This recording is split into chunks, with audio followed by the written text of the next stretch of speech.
mafia, chain swinging, clang clang, and it costs a lot. Bitch, I'm always at the guala, yeah, and you are not badass beat. Keep on going till you hit the spot. Whoa, I'm a big bag hunter with the bow. She got a big bed, never drop it low. Mama called me and she happy with the grow. Never ever fall for it.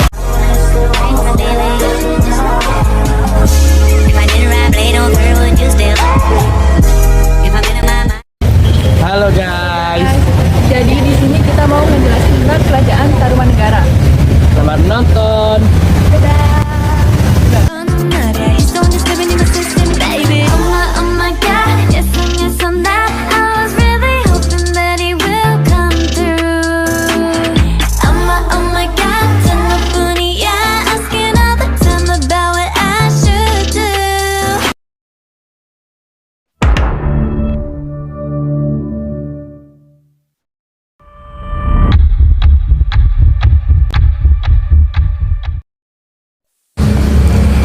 Berdirinya kerajaan Tarumanegara masih dipertanyakan oleh banyak ahli sejarah. Kalian tahu nggak sih? Satu-satunya sumber yang membahas mengenai kerajaan Tarumanegara adalah naskah Wangsakerta. Naskah Wangsakerta masih juga dipertanyakan oleh banyak ahli sejarawan tentang keaslian isinya. Pada abad keempat Masehi, pulau dan beberapa wilayah yang di Nusantara dikunjungi oleh para pengungsi dari India.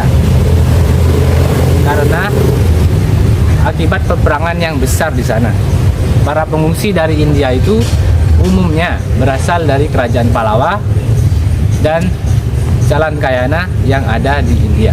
Salah satu dari rombongan pengungsi dari Calankayana dipimpin oleh seorang Maharesi yang bernama Jaya Singawarman.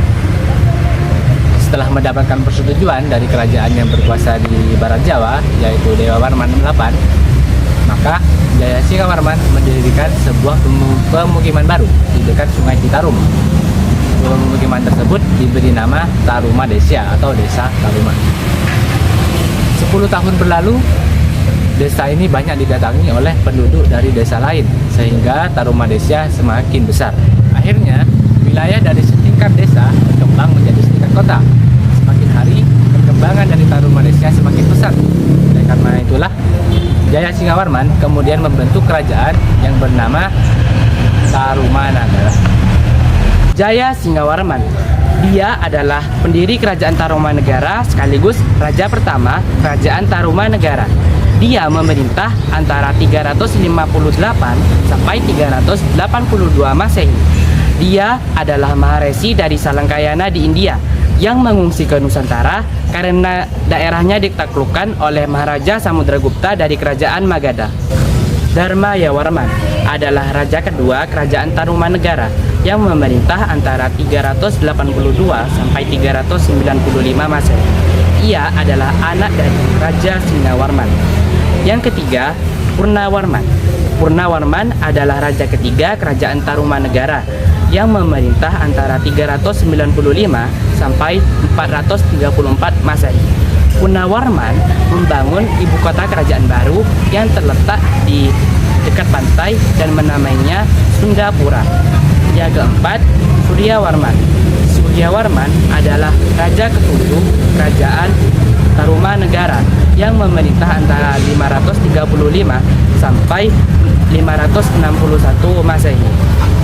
Aspek sosial dan ekonomi kerajaan Tarumanegara. Mata pencaharian Tarumanegara berada pada sektor peternakan, perburuan, perdagangan, dan pertanian. Perburuan berdasar pada bukti yang ditemukan, berupa gading gajah dan cula badak. Pertanian berdasar pada bukti yang ditemukan pada Prasasti Tugu. Prasasti ini menulis rencana pembangunan saluran air sepanjang 6.122 atau sekitar 12 km. Terdapat 3 agama yang ada di Tarumanegara.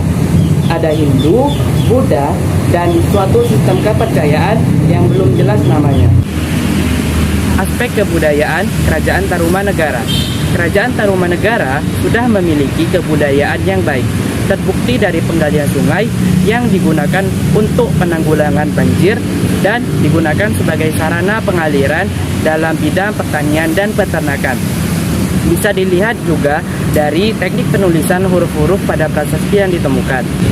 Aspek politik Kerajaan Tarumanegara. Pada masa pemerintahan Purnawarman, Tarumanegara mengalami perkembangan yang sangat pesat. Adapun pengaruh dari agama Hindu dan hubungan dengan negeri Cina. Hal ini membuktikan bahwa Tarumanegara telah menjalin hubungan dengan kerajaan di luar Nusantara. Hingga kerajaan ini menghilang yang diduga karena serbuan dari kerajaan Sriwijaya yang ingin menguasai Selat Sunda dan sekitarnya. Kejayaan Kerajaan Tarumanegara. Kerajaan Tarumanegara berada di puncak kejayaannya ketika dipimpin oleh Purnawarman. Di masa pemerintahan Purnawarman, luas kerajaan Tarumanegara diperluas dengan menaklukkan kerajaan-kerajaan yang berada di sekitarnya. Kalian tahu nggak sih kalau luas kerajaan Tarumanegara hampir sama dengan luas daerah Jawa Barat. Selain itu, Raja Purnawarman juga menyusun pustaka yang berupa undang-undang kerajaan, peraturan angkatan perang, siasat perang, dan silsilah dinasti Warman. Raja Purnawarman juga dikenal sebagai raja yang kuat dan bijak kepada rakyatnya. Sumber sejarah Kerajaan Tarumanegara. Kerajaan Tarumanegara memiliki banyak sumber sejarah. Di antaranya adalah 7 buah prasasti, yaitu prasasti pertama adalah prasasti Ciarutun. Prasasti ini ditemukan di Ciampek, Bogor. Prasasti ini terdapat ukiran laba-laba dan tapak kaki, serta puisi beraksara Palawa dan berbahasa Sanskerta. Bunyi dari puisi tersebut adalah, kedua telapak kaki yang seperti telapak kaki Wisnu ini adalah kepunyaan Raja Dunia yang gagah berani, yang termansur Purnawarman, penguasa Tarumanegara. Prasasti yang kedua adalah prasasti Pasri Poleangka. Prasasti ini ditemukan di kebun jambu. Prasasti ini sering juga disebut sebagai prasasti jambu. Prasasti jambu berisi yang termansur setia serta setia kepada tugasnya yang tiada taranya, yang termasuk Sri Purnawarman yang memerintah Tarumanegara, dan baju perisainya yang tidak dapat ditembus oleh musuhnya. Prasasti yang ketiga adalah prasasti kebun kopi. Prasasti ini ditemukan di Kampung Muara Hilir, Cibung Bulang. Prasasti ini berisi gagah, mengagumkan, dan jujur terhadap tugasnya, adalah pemimpin manusia yang tiada taranya, yang termasyhur Sri Purnawarman yang adalah pemimpin Tarumanegara, dan baju sirahnya yang tidak dapat ditembus oleh musuhnya. 4. Prasasti Tugu. Prasasti ini ditemukan di Kampung Batu Tugu, Bekasi. Prasasti ini menerangkan tentang penggalian Sungai Candrabaga oleh Raja Dilaguru dan penggalian Sungai Gomati sepanjang 12 km oleh Purnawarman pada tahun ke-22 masa pemerintahannya. 5. Prasasti Pasirawi.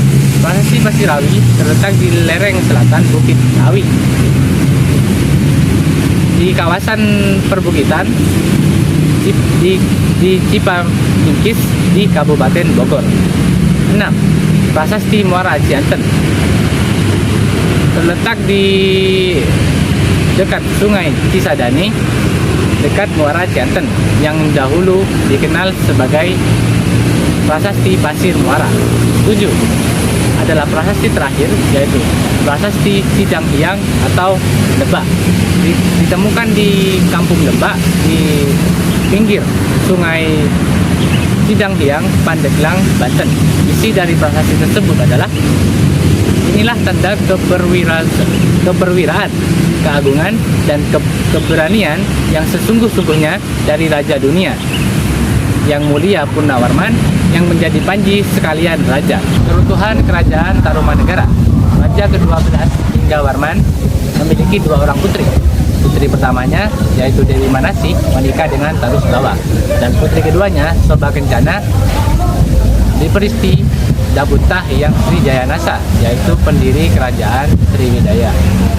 Tangku kepemimpinan Tarumanegara jatuh pada suami Dewi Manasih, yaitu Tarusbawa.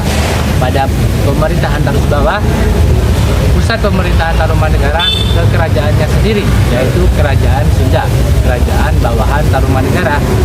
Dan kemudian Kerajaan Tarumanegara berubah menjadi Kerajaan Sunda.